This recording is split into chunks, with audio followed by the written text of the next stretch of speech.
de ovario, ¿ya? Vamos a hacer rápidamente. Disculpe un ratito, voy a compartir.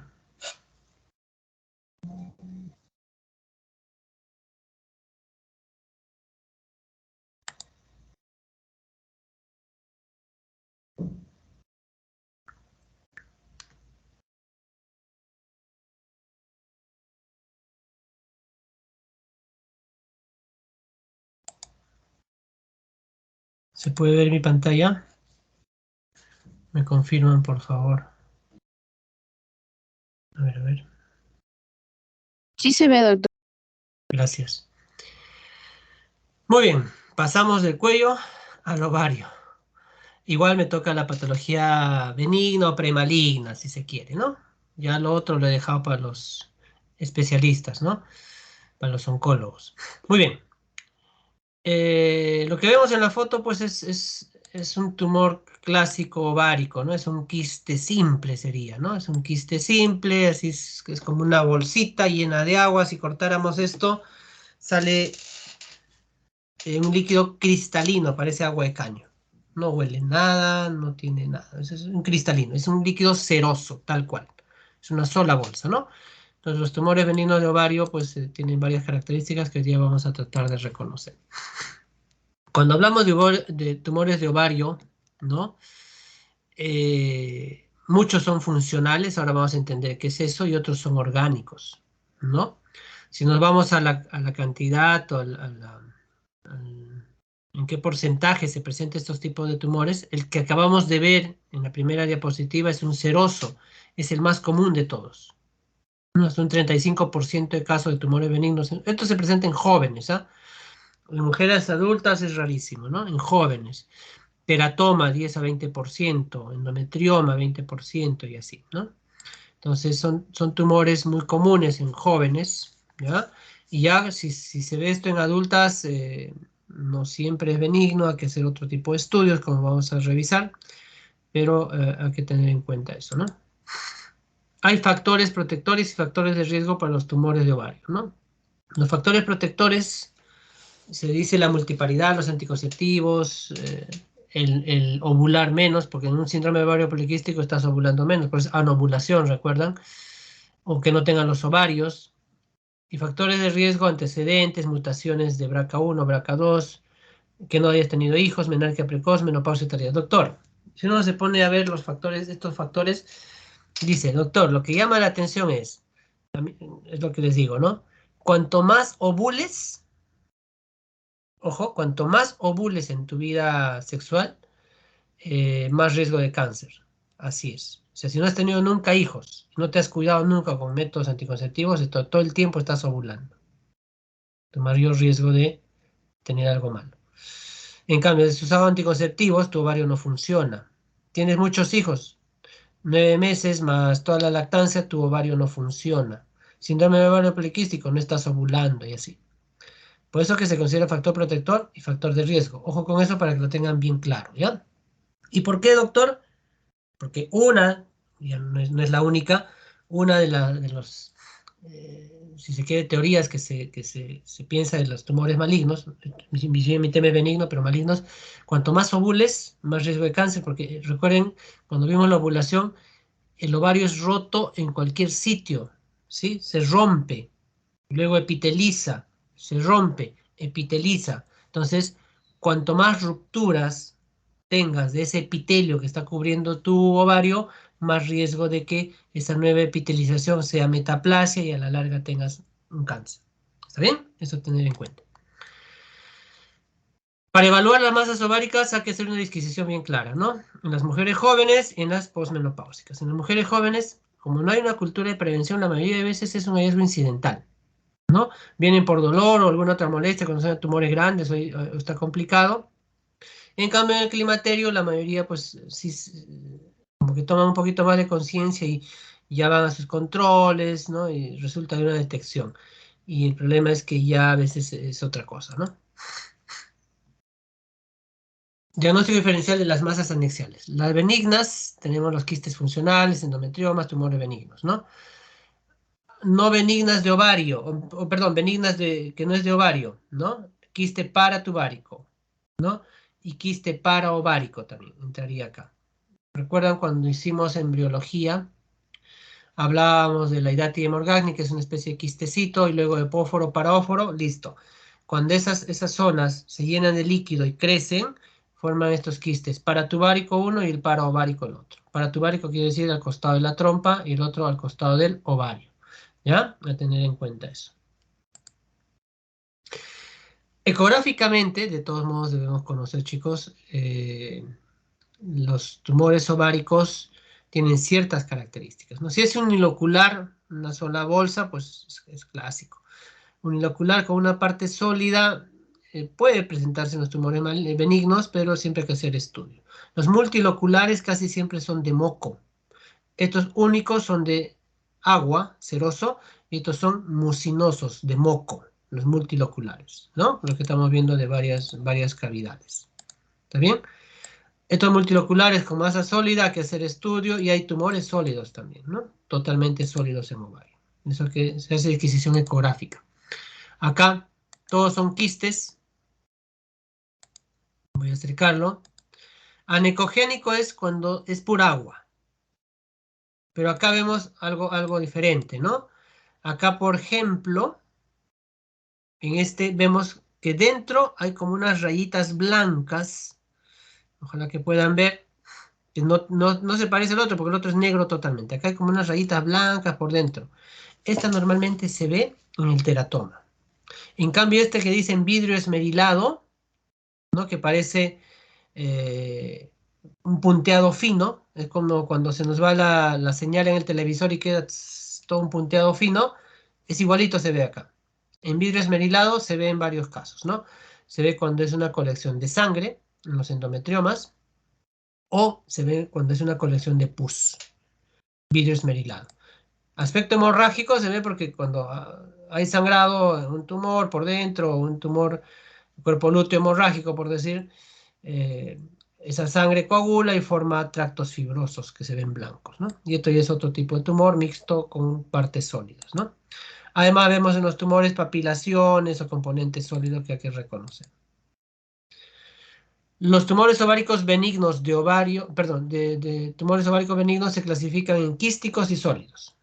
Los quísticos pueden ser no neoplásicos y neoplásicos. No voy a tocar hoy día neoplásicos. Y los sólidos tenemos fibromas, tecomas de Brenner que sí vamos a revisar hoy día. En los no neoplásicos existe esta subclasificación. Quistes funcionales, hiperplásicos, endometrioma y los inflamatorios. Los quistes funcionales tienen una particularidad. Solo se presentan en mujeres en su etapa reproductiva.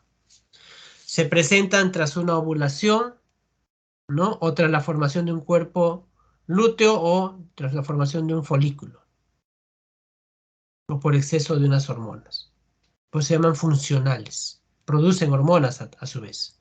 Los hiperplásicos es una exageración de formación del tejido. Ya hicimos la clase de síndrome ovario poliquístico, ahí está estos. Y el luteoma y la endometriosis, si ustedes ya han tenido la clase. El endometrioma es un tumor de sangre, en realidad, ¿no? Que puede estar meses o años ahí. Entonces, cuando hablamos del quiste funcional, ¿no? Hablamos a la cabeza, tenemos el quiste folicular. Yo le decía que para que la mujer ovule empieza a dominar un folículo por acción de la FSH, llega a 20 milímetros, se rompe y ovulas. Pero ¿qué pasaría si no se rompe? No hay ese pico de LH para que se rompa, no ovulas y sigue creciendo. Llega a 30, quiste folicular. Ojo con eso, estoy diciendo 30. Más de 30 recién considero quiste. Es 20, 25, no, es un folículo simplemente. Más de 30, quiste folicular. Muy frecuente en adolescentes. Pero ¿qué pasa? Como no has ovulado, te retrasa tu ciclo. Y el folículo que está formando, estrógeno. Entonces vas a tener un trastorno del ciclo, ¿no? Por eso se llaman funcionales. Hay cierta alteración hormonal. No, doctor, ovulé, normal, se formó el cuerpo lúteo, que se supone que en los días tiene que ir reduciendo de tamaño, está formando progesterona este cuerpo lúteo, pero en lugar de reducir, empieza a crecer el cuerpo lúteo. Se hace grande el cuerpo lúteo, ¿no? Empieza a crecer, se hace grande. Se llena de líquido, empieza a formar progesterona. Y recuerda, una característica del cuerpo lúteo es esto, ¿no? El anillo de fuego, que también se ve en ectópico, ojo, ¿ah? Hay que tener mucho cuidado con eso. El anillo de fuego lo van a escuchar en ectópico y en cuerpo lúteo. Entonces esto es ya, si pasa los 3 centímetros, porque creció en lugar de reducir, quiste de cuerpo lúteo.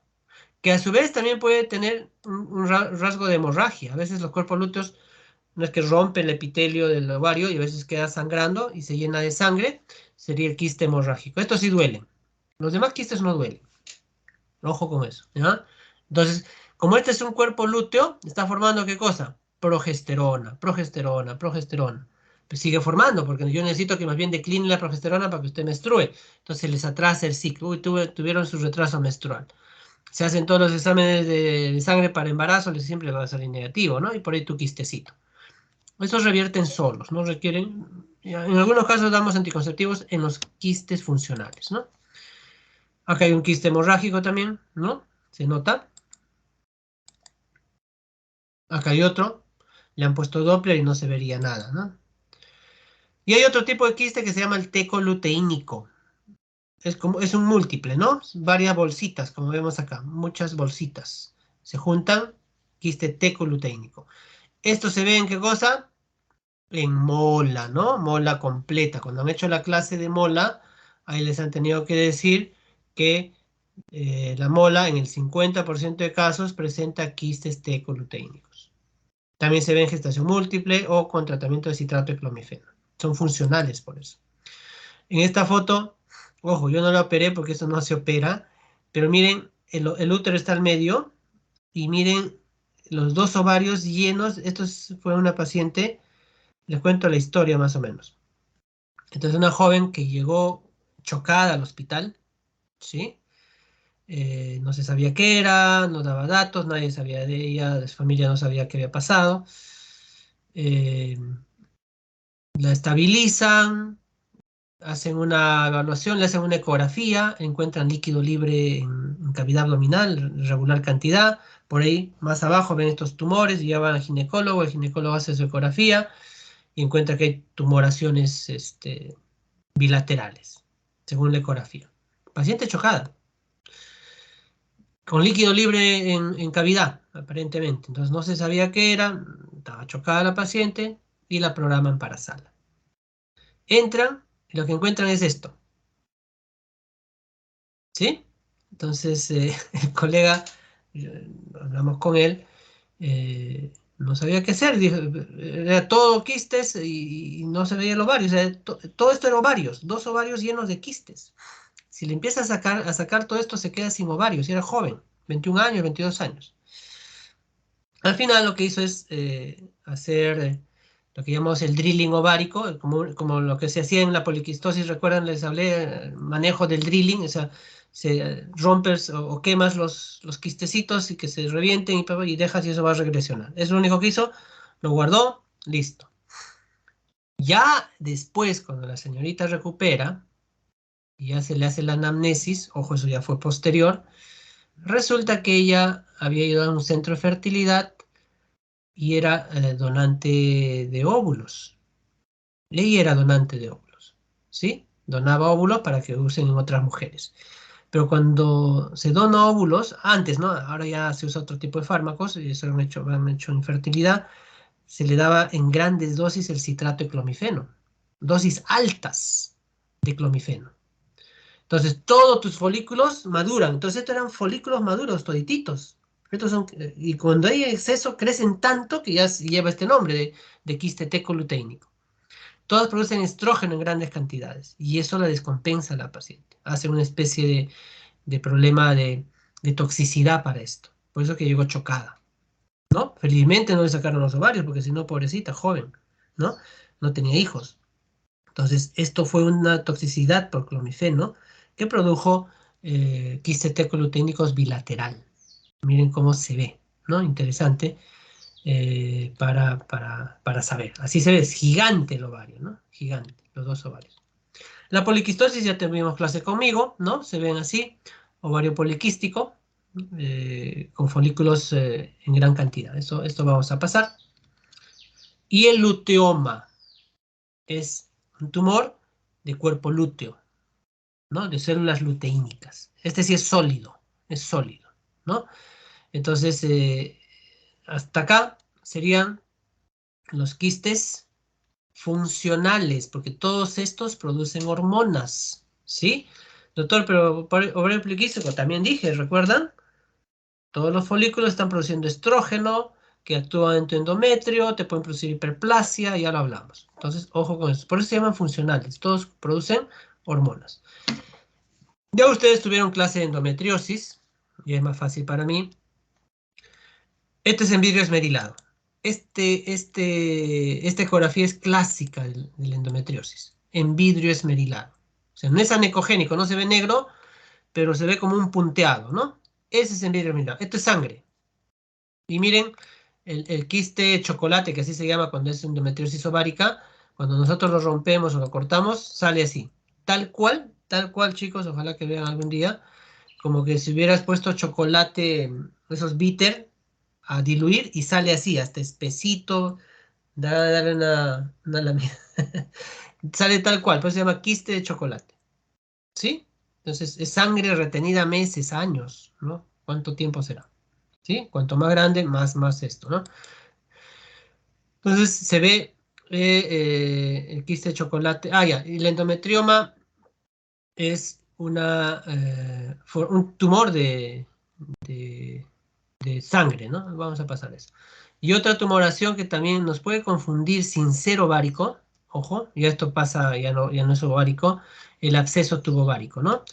Eh, haces una EPI, haces una EPI, eh, se llena tu trompa de pus, en algunos casos queda ahí, solo se ve pus, pero a veces abarca todos los demás órganos, hace incluso plastrón, así como en apendicitis hacen plastrón, también hay plastrón tubovárico, y adentro está toda la pus que ya ha digerido el ovario, tu trompa, ya no encontramos nada. Así como en apendicitis no se encuentra nada en los plastrones, igual cuando hay abscesos, a veces pasa eso, ¿no? Entonces se ven niveles. Ecográficamente se ve en nivel. Acá está más claro. Vemos la tumoración y vemos en niveles, ¿no? Acá yo veo hasta 3 niveles por dentro, ¿no? Una zona media negrita, otra de otro color, medio hipogénica, y acá. Acá también se ven niveles, ¿no? Entonces, esos son las tumoraciones de pus. Esos son los tumores no neoplásicos, pero existen los tumores neoplásicos, de nuevo tejido significa, ¿no? Pero hay benignos, ¿ya? Hay los tumores, esto ya han hecho, no sé si han hecho la clase, hay tumores que surgen del epitelio, recuerden que el epitelio que cubre el ovario es peritoneo con otro nombre, ojo, es peritoneo con otro nombre, y recuerden el peritoneo es epitelio celómico, si hablamos embriológicamente, y el epitelio celómico el otro día les dije, ¿cubre qué cosa? Todo lo que es tórax y abdomen. El epitelio celómico cubre pulmón, la pleura, cubre el corazón, pericardio, cubre todos los órganos abdominales, o sea, el peritoneo parietal y visceral es epitelio celómico. ¿Y qué cosa cubre el ovario? Epitelio celómico también. Entonces, hay un marcador que ustedes saben, que se llama el CA125, se forma en el epitelio celómico, o sea, no es específico de cáncer de ovario. Eso ya les habrán dicho. Entonces, hay 3 posibilidades de tumores neoplásicos benignos, ¿no? Que se formen del epitelio, ¿no? Que se formen de las células germinales o del estroma. Del epitelio a la cabeza tenemos el seroso y mucinoso que hemos visto hace un ratito, ahorita vamos a repasar. De las células germinales, lo que más predomina, tenemos el teratoma en mujeres jóvenes.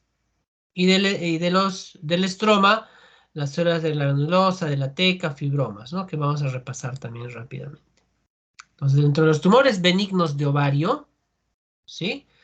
Les dije que el epitelial es el más común, ¿ya? Y dentro de estos el seroso es el más común.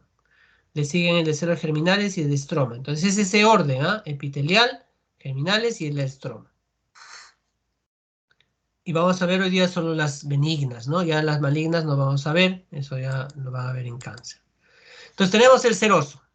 El seroso, ya les presenté en la primera diapositiva ese tumorcito seroso como una bolsita llena de agua. Es unilocular, anecogénico, ¿sí? No es muy grande normalmente, ¿ya? Su nombre médico es cistoadenoma seroso. Cistoadenoma seroso. Son los más frecuentes, son benignos. Se ven así en otro tipo de ecografía, ¿no? Se ven así en otro tipo de ecografía. Uniloculares anecogénicos. Se ven así macroscópicamente como unas bolsitas grandes y cuando cortamos sale agua. Son uniloculares. Y el patólogo va a ver la cápsula, a él le interesa solo la cápsula, y en la cápsula va a ver, bueno, del epitelio que cubría todo, y va a encontrar los cuerpos de samoma que le va a dar el diagnóstico, ¿ya? Eso es microscópicamente. Y se ve así, ya les mostré esta imagen, ¿no? En cambio, los mucinosos, como su nombre dice, son de moco. Mucina es moco. Entonces, estos tumores mucinosos son multiloculados. A diferencia del otro que era una sola bolsa, los mucinosos son varias bolsas en una sola. Es una sola cápsula y adentro hay varios. Y todas llenas de moco. Y cuando tú cortas, efectivamente sale como una mucosidad. Es bien denso. ¿Ya? Son multiloculares. Generalmente son grandes. En el otro decía no es muy grande, estas son gigantes, ni siquiera grandes, grandes es poco decir, son gigantes cuando no se hace nada y se opera tardíamente, ¿no? Miren, vemos acá una foto, ahora vamos a ver lo que sacamos en mi hospital una vez, son multiloculados, unilaterales, sí, ¿no? Y por dentro está revestido de un epitelio cilíndrico con mucina, ese es el moco que se produce. Esta es una foto, sí, del Hipólito, es un tumor que se sacó. Miren, miren la característica, es grande, ¿no? Es grande, ¿ya? Acá es otro que también acá lo están viendo, si lo reconocen, este es el doctor Rafael Bendezú, ¿no? Miren el tumor gigante que sacaron. Esta señora, miren, ni siquiera alcanzaba en esta tina que nos dieron, que era gigantesco, y se sacó este tumor felizmente benigno para ella. Gigante, gigante. Parecía embarazada de gemelos, no les miento. La señora gigantesco. Se descuidó, obviamente, venía de la selva. En ciertas zonas, pues a veces no les opera o esperan. Mira, creció tan grande que ya le impedía comer, que le dolía todo. Tenía más problemas por efecto compresivo a otros órganos que otra cosa, ¿no? Entonces, miren lo gigante que puede ser este tipo de tumores. Y pesa una barbaridad esto, ¿no? Entonces, miren lo gigante que puede ser. Entonces tenemos el seroso primero, el mucinoso después, y hay otro tumor que ya es sólido, también se forma epitelio, que es el tumor de Brenner. Ojo chicos, este tumor es importante saber, no solo por el curso, porque a veces preguntan en ciertos exámenes de residencia, de ENAM, por eso que yo incido en eso también. Lo he visto varias veces esta pregunta, ¿no? Es fácil. Este tumor, primero, recuerden, estamos hablando de tumores epiteliales, se forma de epitelio. Es un tumor sólido, a diferencia de los otros dos que me anteceden. Y este tiene una característica principal, que cuando se hace el estudio microscópico, encuentran células del urotelio, o sea, células que debería estar en vejiga, pero lo encuentran en el ovario. Eso le da el nombre. O sea, es raro, miren, un tumor ovárico y que encuentre células que encuentro en la vejiga o el urotelio, entonces eso le llaman tumor de Brenner. Brenner, ¿ya? Es benigno, sí, ¿no? Pero también se puede malignizar como todo, ¿no? Entonces es así macroscópicamente un tumor sólido, ¿ya? A tener en cuenta eso. Ahí terminamos los 3 tumores de células epiteliales. Ahora vienen las células germinales. Los tumores de células germinales vienen de una célula madre que se divide en dos, ¿no? El disgerminoma es una de ellas y los tumores totipotenciales. Estas, acá hay un error, una forma lo que iba a formar el embrión, ¿no? Esa parte de tejido que iba a formar el embrión puede formar el carcinoma embrionario o, en su defecto, de las 3 capas, que es el endodermo, ectodermo y mesodermo, puede formar el famoso teratoma, ¿no? O si no, de las estructuras que iban a formar la placenta y todo lo demás, ojo, va a formar coriocarcinoma o tumor del seno, del sitio, tumor del saco vitelino, ¿no? Entonces, miren, respecto a este tipo de tumoraciones, hay varias posibilidades, pero la que más vemos es el teratoma. El teratoma es un tumor clásico, ¿no? Eso, ¿cuántas veces he visto teratomas? Eh, es un tumor mixto. Si bien por fuera lo ves como si fuera una sola cápsula, pero por dentro tiene una división. Es una parte sólida y por encima de ese epitelio hay una parte quística, una cavidad, y en esa cavidad hay pura grasa, una grasa densa que cuando te caen los guantes y lo has abierto, olvídate, tienes que cambiarte guante, todo pegajoso, no te permite hacer nada. Y dentro de ese epitelio, dentro de esa cavidad, crecen pelos, es decir, es un epitelio. Voy a bajar, miren, acá abajo, en esta parte blanca, si se quiere, ya lo sacaron los tejidos sólidos. Acá se ve un epitelio y de epitelio surgen estos pelos, ¿ven? Hay unos pelos. El pelo va a tener la edad que tiene la tumoración. Yo he encontrado pelos de metros enrollado, no hay cuando ya ni desenrollamos, ¿no? Larguísimos.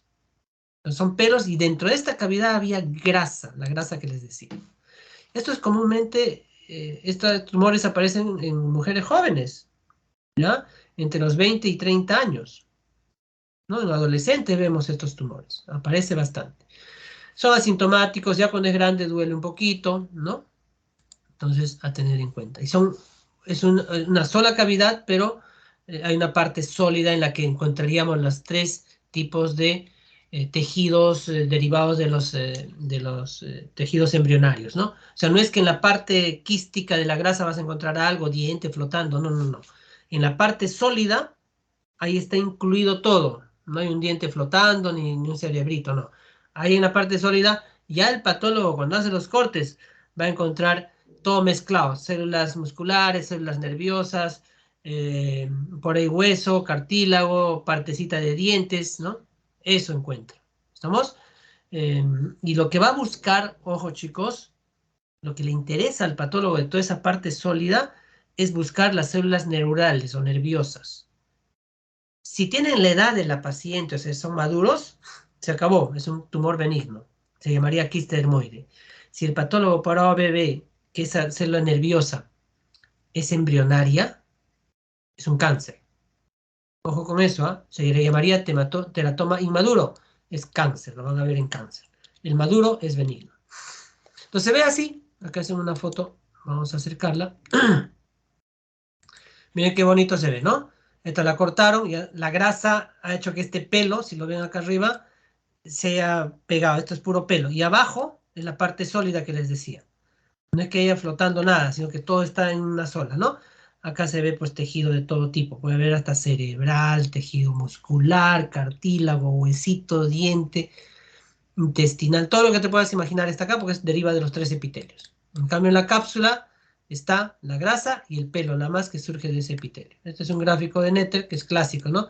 Sino que Netter dibuja dientes, eso es falso. No se encuentra dientes así tan bonitos, ¿no? No, no. Ya es una exageración, pero se encuentran sí, cosas sólidas, blancas, como hueso puede parecer diente, pero no tan bonito, así una molar, pues, ¿no? Parece acá que tuviera, a que sería una extracción, ¿no? No se ve tan bonito, ¿ya? Pero eso es para que más o menos uno sepa que en la parte sólida crecen todos los tipos de tejidos.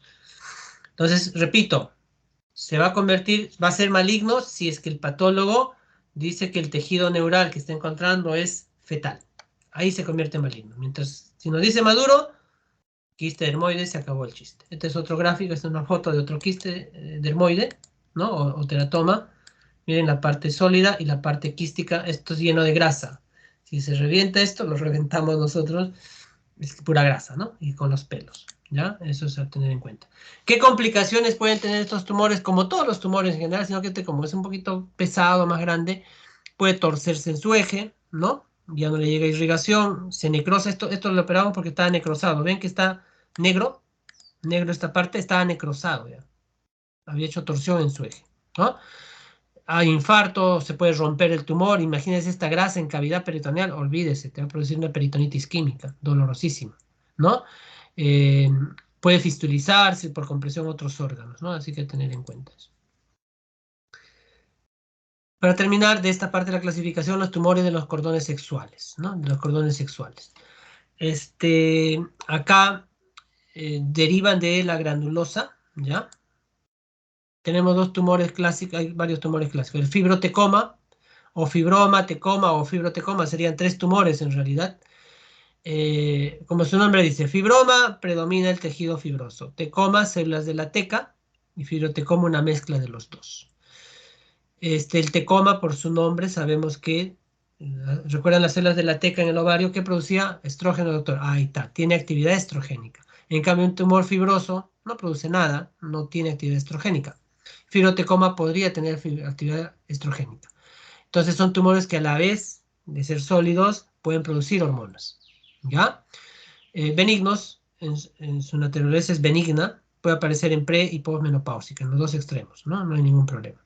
Pero acá hay algo que he puesto acá.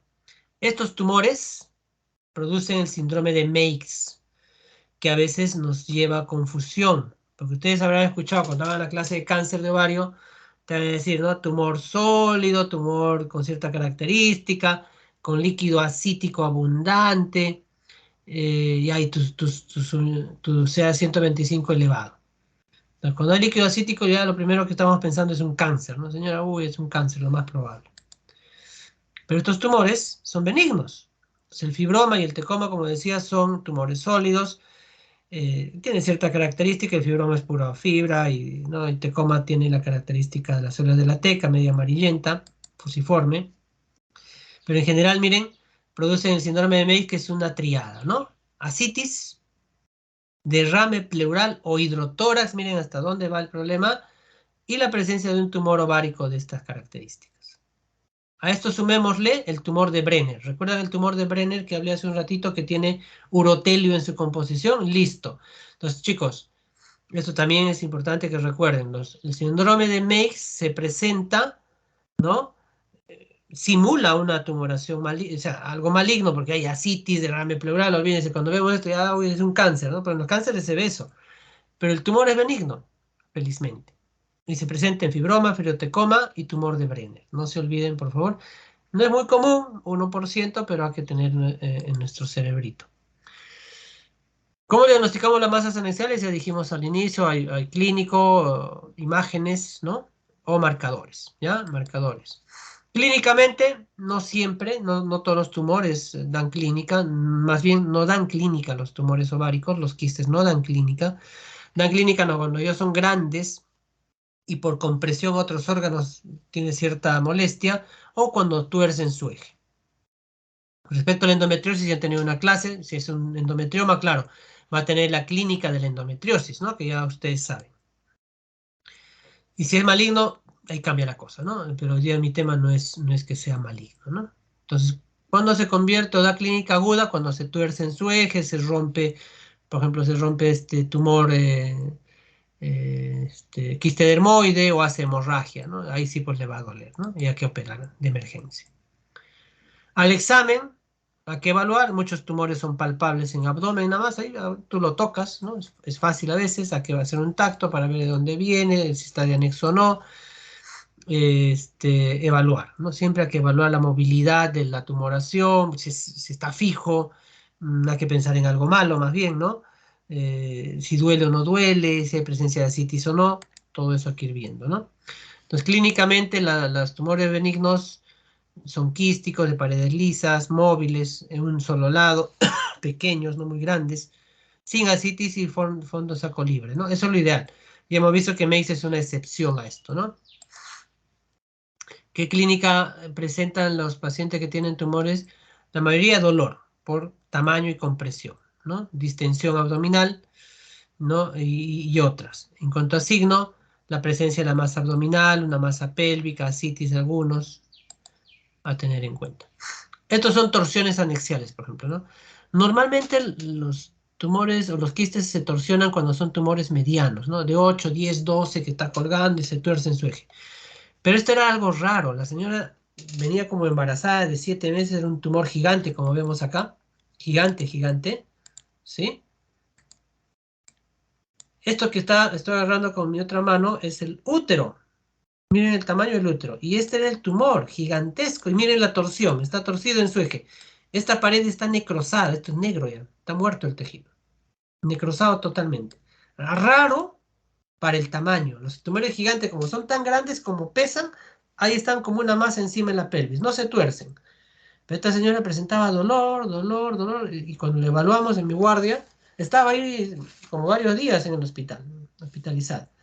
Y cuando le evaluó, le dolía, pues si un tumor así no duele, ¿no? Comprime otros órganos, pero no duele. Entonces decidimos operarle y miren lo que encontramos. Totalmente necrosado, muerto el tejido, ¿no? Entonces es una torsión, porque ahí se veía claramente la torsión. Como exámenes auxiliares pedimos marcadores tumorales, el clásico, y eso lo tienen que pedir siempre, chicos, a todo tumor, así sepas que es benigno, pidan CA-125 y manden al especialista para evaluarla y reevaluarla, ¿no? Se eleva en el 80% de casos de cáncer de ovario. Ojo, ojo con eso, ¿ya? En benignos va a salir negativo, obviamente, ¿no? Y dije, el CA-125, ¿dónde se formaba? En el epitelio celómico, no es específico de cáncer de ovario porque puede estar presente en cualquier otra patología. Si tengo una pleuritis, va a estar elevado, una pericarditis, no sé, un problema hepático que distiende mi cápsula de Gleason también va a elevar esto. El mismo embarazo está distendiendo la capa que cubre el útero, que es perimetrio, que es un peritoneo, igual, ¿no? Entonces, salvo que tenga solo la masa anexial, ya cambia la cosa, ¿no? En mujeres jóvenes, ojo, el valor, eso hay que tener cuidado, ¿ya? El laboratorio te va a mandar un valor referencial y te pone 30 o 35, depende. La mayoría es 35. Menor de 35 es lo ideal. Ojo, pero para cierta edad, si es ya es una mujer que está en climaterio mayor de 35 y es positivo, pero en ustedes jóvenes de 30, 35 años que están menstruando, tiene que ser mayor de 200, a pesar de lo que dice ahí, ¿ya? Entonces, mucho cuidado con eso. Hay otros marcadores, alfa-fetoproteína, antígeno carcino embrionario, que se pide también para... El carcino embrionario se presenta mucho en los mucinosos. Repito, el antígeno carcino embrionario se presenta mucho en los tumores mucinosos. El CA-125 se eleva en los serosos, ¿ya? Tumores, estoy hablando, o cánceres, ¿ya? En los benignos, no. Mi clase es benigno. Ojo, no confundan, ¿sí? Todo lo que yo estoy hablando de benigno, en los tumores serosos que hemos visto, mucinosos, no debe salir el marcador positivo. Cuando ya es cáncer seroso, porque ese tumor se puede convertir, puede ser cáncer seroso, ahí se eleva. Cáncer mucinoso también, eso lo van a ver en la clase de cáncer, ¿no? Pero en mi tema, todo debería estar negativo. Hay que hacer ultrasonido a todos, sí, idealmente, de tomografía, resonancia, si se sospecha de cáncer, incluso con contraste, ¿no? Y buscar las características que ya revisamos al inicio, ¿no? Te da una sensibilidad de hasta un 89% y especificidad de casi 73% de este tipo de exámenes. Hay que poner el Doppler. Ay, esto ya vamos a pasar porque estos son para ver cáncer, básicamente, ¿no? Los benignos sí, ¿no? Son unilocular, con sombra acústica, paredes finas, delgadas, puede haber un componente pequeño y un Doppler score 1, ¿no? Ya los cánceres son otra cosa, lesiones irregulares con gran ascitis, ¿no? Multiloculados, un score Doppler que es diferente, ¿no? Vemos que como que invade toda la tumoración. Mire, acá el útero está flotando en agua, ¿no? Se ve clarito el útero y el resto es agua, es una ascitis brutal, ¿no? Esto pasamos. Hay índices para estimar el riesgo de malignidad. La que usamos actualmente se llama el IOTA, ¿no? De la International Ovarian Tumor Analysis. Vamos a pasar esta porque no usamos. Y el IOTA da características ecográficas, chicos. Esto para los que hacemos ecografía, ¿no? O sea, cuando veo un tumor ovárico, un quiste ovárico, yo tengo que describir todas estas características para que saquemos el IOTA. Entonces hay que ver el tamaño, la característica, si tiene excrescencias o no, el grosor de pared y otras características para sacar el score del Doppler y todo ello, ¿no? Entonces hay ciertos scores perdón, ciertas características que nosotros tenemos que poner en la ecografía para sacar el IOTA. El IOTA, miren, voy a acercar. Ustedes lo pueden descargar, chicos, ahorita si quieren más tarde. Sí, ya les han enseñado también eso, ¿no? Entran a IOTA Group, Abnex, IOTA Group Abnex, y te va a salir ¿cómo se dice? Esta calculadora, ¿sí? De 9 ítems. Te piden la edad de la paciente, la pones, si hay un centro oncológico de referencia, diámetro máximo de la lesión, ¿no? Parte sólida, cuánto mide, tiene lóculos, es un solo lóculo, 10, 20 lóculos, lo pones, hay papilaciones, o sea, excrescencias, hay sombra acústica, hay líquido acítico y te piden el valor del CA125. Colocas todos esos datos, ¿sí? Y luego pones calcular y te va a salir este cuadro. En la paciente que acabamos de tener ejemplo, el IOTA, mire, me arroja que es un 97.5% de que es benigno. Ya acá con seguridad, benigno. Que también te puede salir otra cosa, ¿no? Tumores sólidos, multiloculados, con papilaciones. Si en esa paciente yo le pongo los valores, me puede salir maligno. En cáncer hagan la prueba. Por ejemplo, en este he hecho un ejemplo, ¿no? Otro IOTA, le he puesto paciente ya mayor, ¿no? De 60 años, diámetro de 18 centímetros de lesión, con parte sólida de 3,5, más de 10 lóculos y varias cosas más. Le pongo el CA125 de 250, elevado, para la paciente elevado por su edad. Calculando esto, miren lo que me va a salir. Riesgo de malignidad, 86%. Es más, hasta puede ser un cáncer en estadio 2. ¿Sí? Con lo que le he puesto. Entonces el IOTA te orienta. Entonces esta paciente ya yo no la voy a manejar. Si me sale un IOTA así, ¿sabe qué? Señora, la voy a derivar al oncólogo. ¿Me entienden? En el primero yo la manejo, no hay ningún problema. Pero esta no. Ya requiere, probablemente requiere un tipo de cirugía que se llama histerectomía radical, ¿no? Es diferente, otro manejo. Entonces, ojo con eso. Esto nos ayuda, nos orienta mucho. Y como médico lo podemos hacer sencillo, sencillo. Se puede acceder a otro tipo de exámenes como la resonancia con contraste, por supuesto, ¿no? Hay que hacer los exámenes que necesite la paciente, ¿no? Tomografía, resonancia, lo que se solicite, siempre con contraste, porque estamos tratando de descartar un cáncer, ¿no? Y el definitivo, por lógica de razones, es el histológico, ¿no? Ya eso es el que me da el diagnóstico final, ¿no? Y para terminar, chicos, el manejo. Si bien no van a hacer ustedes el manejo probablemente porque lo va a hacer el especialista, pero hay que saber, hay que saber. En premenopausia, o sea, en ustedes jóvenes, ¿no? Estoy hablando de mujeres jóvenes, ¿listo? Si el tumor es menor de, o sea, el quiste, el tumor menor de 50 milímetros, es expectante, ¿sí? Es expectante. Hay que repetir los ultrasonidos, hay que citar en varios ciclos, si es más entre 50 a 70, que todavía no es quirúrgico, es expectante, hay que ir citando a controles ecográficos. En los llamados quistes funcionales, recuerdan que les hablé de eso, se podría usar anticonceptivos combinados. Pero hay colegas que le dan anticonceptivo a todo, ¿no? No resulta, pues, no resulta. Y es quirúrgico en la mayoría de escuelas cuando ya tiene más de 7 centímetros de tamaño el tumor o el quiste. Cuando es más de 7 centímetros hay que operar. Definitivamente eso. Y la operación puede ser, la aspiración es la que menos se recomienda. Esto no. Hay que hacer una quistectomía. ¿Ya?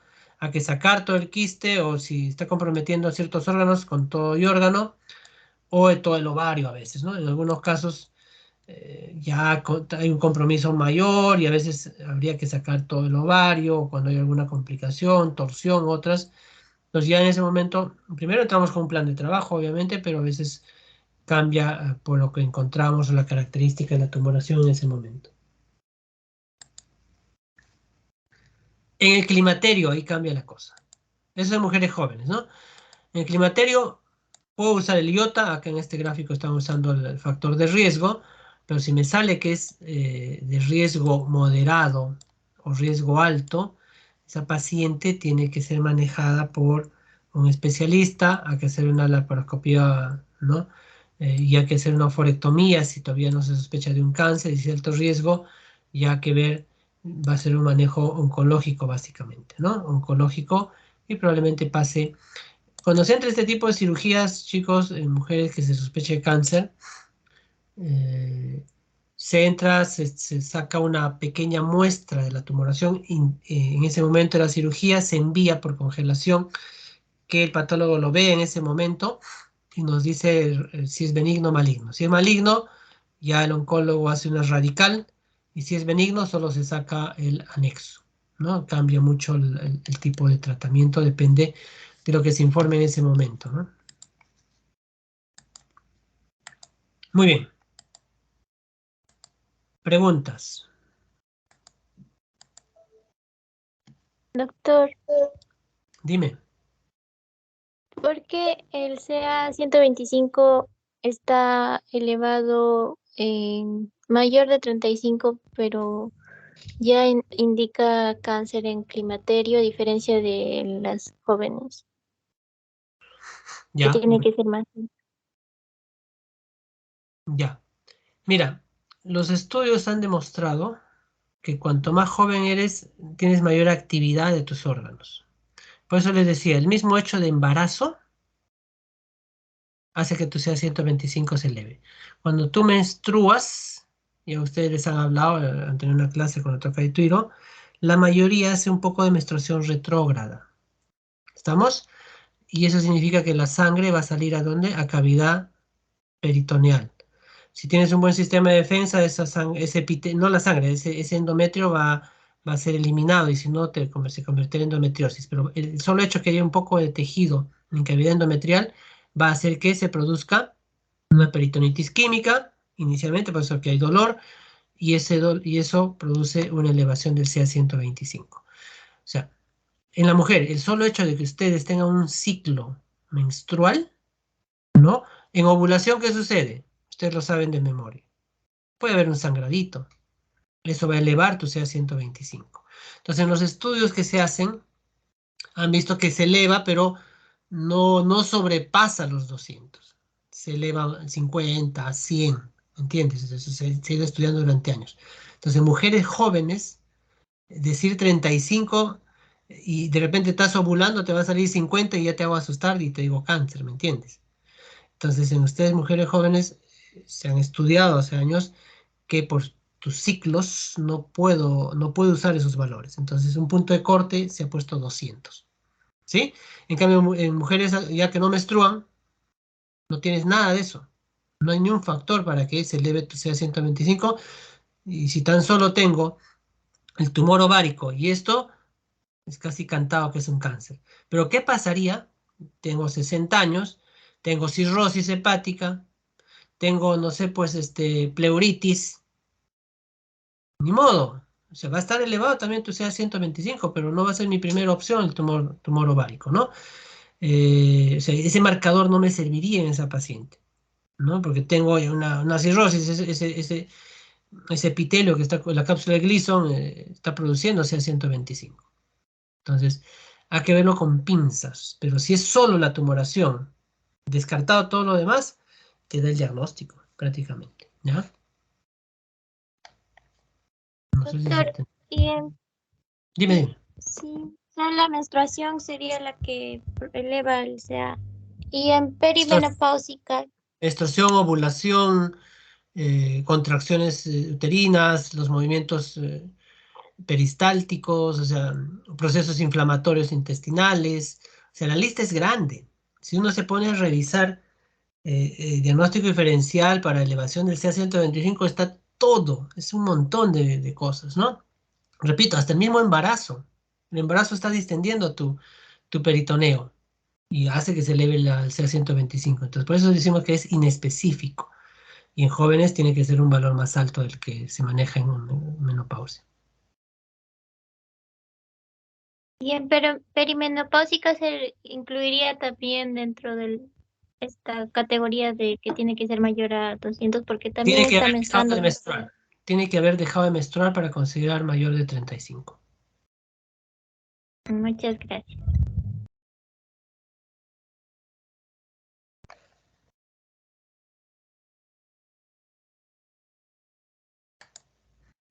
¿Alguna pregunta más o dudas?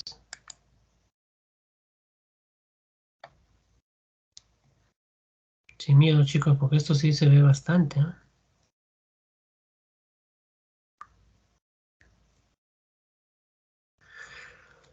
Lo otro que empecé diciendo, en mujeres jóvenes, ¿no? Desde que empiezan a menstruar hasta que dejan de menstruar, para decir quiste de ovario, tiene que tener más de 30 milímetros de tamaño.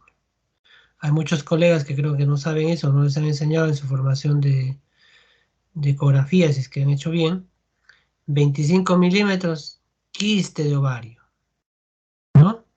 Y van a asustar a la paciente que se quiere hacer sus exámenes. No, pues 25 milímetros no cumple el criterio de quiste. Es un folículo más grande de lo normal. Entonces hay que tener cuidado. La poliquistosis también decía que es un diagnóstico súper, este, irregular en quienes hacen ecografía, ¿no? No saben los criterios y todo ello. Pero en quiste sí he visto, ¿no? 25 milímetros, 22 milímetros, quiste de ovario, ¿eh? 25 años, 30 años la paciente. Eso no son quistes. Hay que hacer las disquisiciones. Si van a hacer ecografía, háganla bien. No pongamos simplemente, ¿no? Puedes poner folículo residual, tranquilo, ya entenderemos, pon el tamaño, pero nada más. Porque ya tú al poner un diagnóstico, creas el estrés en la paciente, en la familia, quiere hacerse todo y hay gente mala que se aprovecha de eso. Les juro, chicos, pues ya que les he dicho, los quistes son quirúrgicos a partir de los 7 centímetros. Yo he visto colegas en la práctica privada que operan 3 centímetros de quiste, hasta funcionales romaleados. Funcional va a desaparecer solo. En el siguiente ciclo ya va a desaparecer. Funcionales operan. No sean malos, pues, ¿no? Si estás estudiando medicina para ser un negociante más en esta vida, no sirves para la medicina. Deberían retirarse, pero los hay. Por mala suerte hay. Ojalá que en esta promoción no haya nadie en las promociones. Eso sí, lo veo mucho, ¿no? Que engañan a la gente. No solo en este tema, les decían en patología de cuello, uff, peor, es terrible. Pero esa parte ya pues es de formación, es de casa. eh, Seamos conscientes, nosotros hemos metido esto para ayudar a los demás, no para servirnos de los demás, ¿no?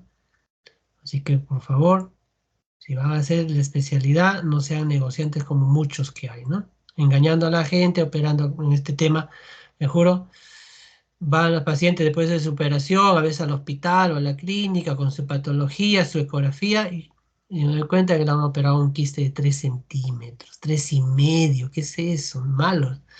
Y les cobran pues un montón, ¿no? Las asustan, ¿no? Le dicen, de repente es algo malo. ¿Y por qué lo operaron? Es que me dijo que eso de repente se maligniza, doctor. Jovencitas las chicas, ¿no? Malos, ¿no? Malos, malos. Actúan mal muchos y eso no debería pasar. No sé si hay alguna duda más, preguntas. Gracias, doctor, por los consejos. Sí, pues siempre, siempre es bueno. Muy bien, chicos, si no hay preguntas, dudas,